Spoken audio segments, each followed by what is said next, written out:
que des camarades, hommes et femmes, ne baissent pas la tête. Nous devons amplifier ce mouvement. How dare you continue to look away? Vous avez vraiment voyagé dans la malle?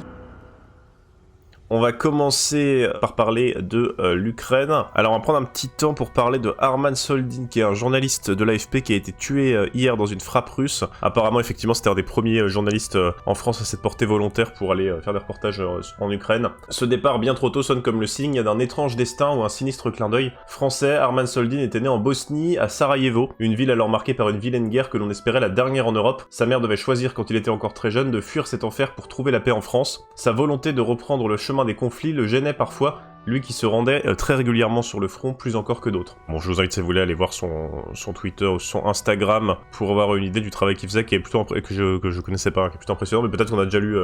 On a déjà vu ou lu quelque chose qu'il avait fait dans cette émission. C'est pour ça que c'était important de faire cet hommage.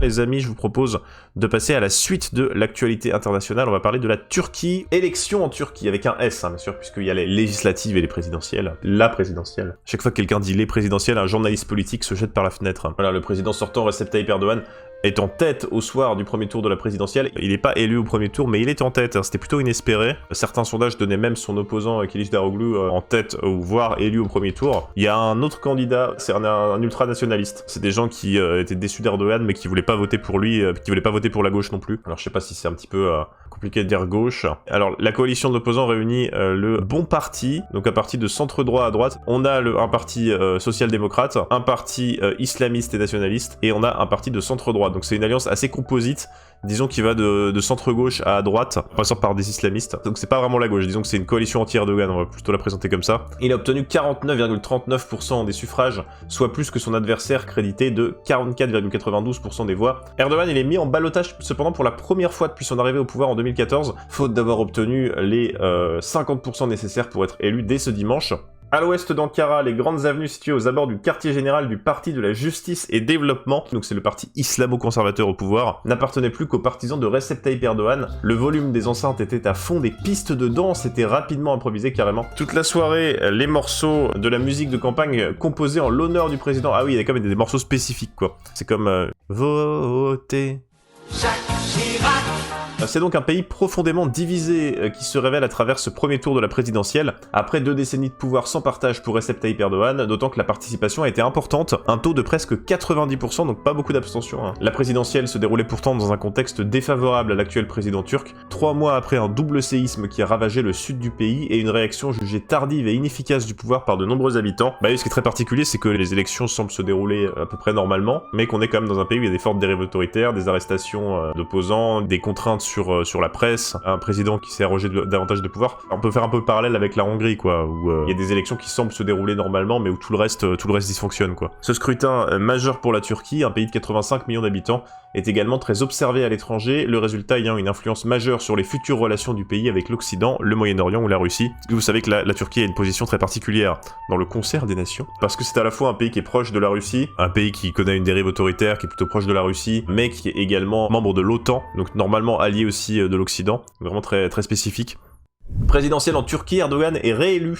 Beaucoup en Occident s'attendaient à une victoire de l'opposition. Finalement, ça a été une victoire de Erdogan, qui donc rempile jusqu'à 2028. Malgré les multiples affaires de corruption qui ont éclaboussé ses proches et les membres de son parti, malgré la crise économique que connaît le pays depuis plusieurs années et son autoritarisme grandissant, Erdogan garde une solide base de partisans. La crise économique créée par le président Erdogan lui-même, qui a mis la main en 2021 sur la politique monétaire du pays, est une source de récrimination des Turcs. La classe moyenne a disparu, mais les ménages les plus modestes qui votent traditionnellement pour l'AKP sont passés à une logique de survie et continuent de le soutenir. On voit aussi une des raisons de la victoire de ce parti avec cette analyse-là, c'est le clientélisme. Les soutiens du parti ont droit à des aides, ont droit à du travail. Bénéficiant du soutien de la quasi-totalité des chaînes privées rachetées au fil des années par des proches du pouvoir bénéficiant de juteux contrats publics, le président Erdogan peut aussi compter sur le soutien des médias publics, la principale chaîne TRT lui ayant ainsi consacré 48 heures d'antenne contre 32 minutes pour son opposant. Des questions se posent aussi sur la régularité du scrutin du premier tour. Des cas de bourrage des urnes et de résultats faussés inscrits dans le système informatique du YSK ont été relevés, mais en l'absence d'une presse libre, d'une justice indépendante et avec un haut conseil électoral acquis au pouvoir, il est impossible de prendre la mesure de ces manipulations du scrutin. S'agit-il uniquement d'événements isolés sans conséquences majeures sur le vote final? Bon, c'est ce que j'avais lu moi. Ah non, il n'y a pas eu de... Le principal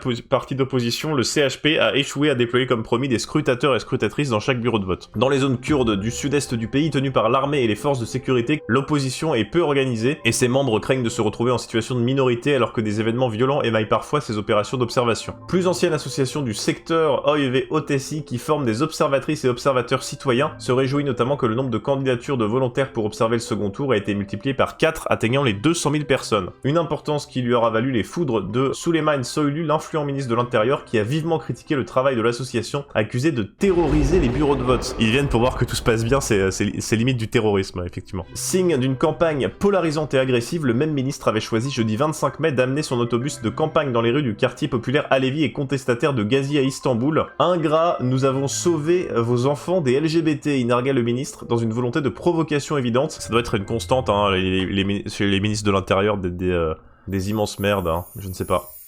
Vous voulez vous parler de ça ?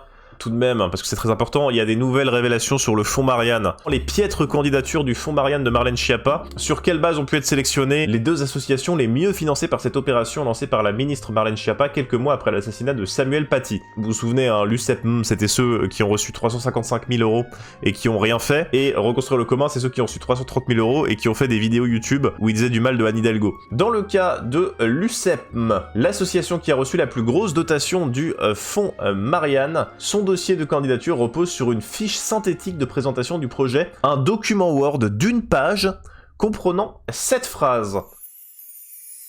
Voilà, 7 phrases sur un fichier Word, même quand il s'agit de faire semblant pour avoir sa thune, ils font pas d'efforts, quoi. Ils ont quand même mis des titres en gras, hein, faut pas abuser non plus, hein, quand même. Nom du projet, le projet porté par notre association est dénommé Ilaïque. Pourquoi un tel projet? Influence grandissante de l'idéologie islamiste sur le territoire français à tous les niveaux. Association, école, université, sport, politique, et notamment sur internet et les réseaux sociaux. Il y a des islamistes partout. Grand 2. UCEPM est une association régie par la loi 1901.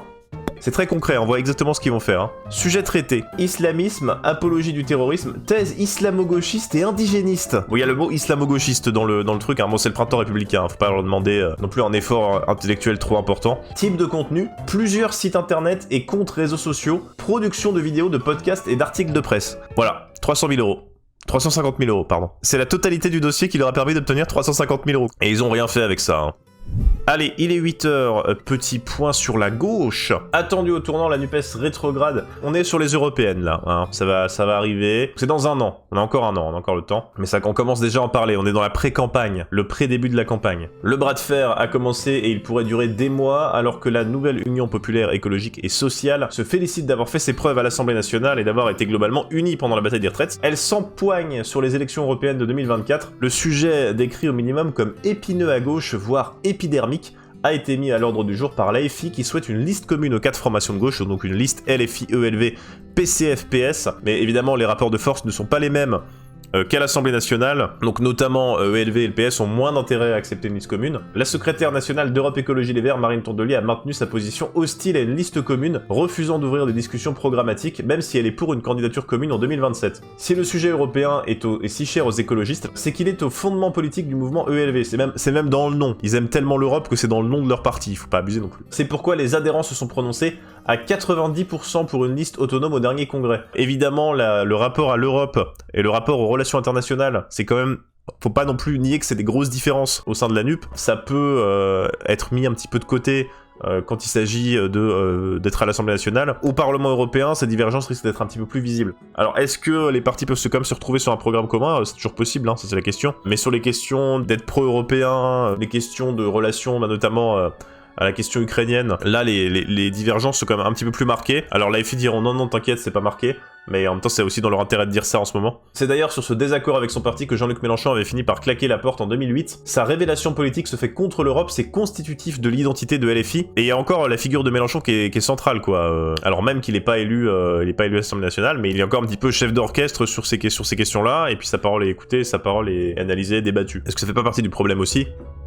Je pose la question, comme on dit sur CNews. Je me contente de poser la question. C'est une évidence que les propos de Jean-Luc Mélenchon dans une campagne européenne auront une portée peut-être plus forte encore que ceux de la tête de liste, quelle que soit la personne. Non, parce que vous imaginez, ils font campagne commune, et là il y a Mélenchon qui dit « La Crimée, allez, on la laisse aux Russes ». Les écolos, ils vont dire « Bon, on n'aurait pas dû faire ça ». C'est ça, hein, le cœur du problème, c'est ça, c'est que ça gêne beaucoup plus les positions de LFI sur la question européenne et à l'international sont beaucoup plus gênantes dans une campagne aux élections européennes que dans une campagne aux législatives. On a l'impression en lisant l'article que c'est le cœur du problème pour les écolos. En tout cas d'un point de vue idéologique, parce que d'un point de vue stratégique, on pourrait aussi se dire ils veulent leur groupe à eux au Parlement européen, ça leur va très bien, c'est une élection pendant laquelle ils ont beaucoup de succès, et en effet les écolos à gauche ont quand même plus de succès aux élections européennes qu'aux autres élections. Toutes et tous sont en commun d'attendre de LFI des signes d'humilité après les 22% de suffrages exprimés en faveur de Jean-Luc Mélenchon, une partie étant du vote utile, et les européennes n'étant traditionnellement pas le fort des insoumis. En 2019, LFI n'avait obtenu que 6,3% des suffrages après les 19% de la présidentielle de 2017. C'est vrai qu'il faut pas oublier non plus que LFI fait pas du tout les mêmes scores aux européennes qu'à la présidentielle, et qu'en général LFI est nul aux élections autres que présidentielles d'ailleurs. Donc ils se disent bah voilà, bon d'accord, à la présidentielle vous avez été à la tête de la gauche, mais là c'est pas la même tisane. Sophie Taillé-Polian voit ainsi dans la proposition de tête de liste écologiste la possibilité de rééquilibrer la NUPES. On pourrait vraiment participer à montrer que la NUPES n'est pas LFI augmentée. Ce qui est un bon argument, je trouve, effectivement, parce qu'une des critiques qui est faite à la NUPES par ceux qui sont plutôt rétifs, c'est LFI prend trop de place. Et bah effectivement, le fait de faire un accord autour de LV dans le cadre des européennes, ça permettrait de dire bah la NUPES peut aussi s'unir autour d'un autre parti que LFI. Ça montrerait aussi qu'il y a une diversité d'opinions, une diversité de points de vue, et qu'il peut y avoir pas que LFI qui prend toute la place. Allez, il est 8h, on va continuer à parler d'économie, mais on va parler d'inflation cette fois-ci. Mais d'abord, on va commencer par cet extrait de l'émission Quelle époque, Bruno Le Maire, bien sûr, une déclaration de Bruno Le Maire. Je vous la mets, voilà, je vous laisse la savourer. J'essaye d'être juste, de faire attention à ce que les prix baissent pour le consommateur, parce que j'ai moi-même une famille nombreuse, j'ai 4 enfants à nourrir, et je paye beaucoup de prix de paquets de pâtes. Et je sais parfaitement à quel point ces prix sont devenus insupportables pour les Français. Attendez, je vais juste regarder un truc. Salaire Bruno Le Maire. Il est ministre de l'économie et des finances. La rémunération des acteurs nationaux sur le traitement des hauts fonctionnaires, 11 000 euros. 11 000 euros, brut. Et je paye beaucoup de prix de paquets de pâtes. La France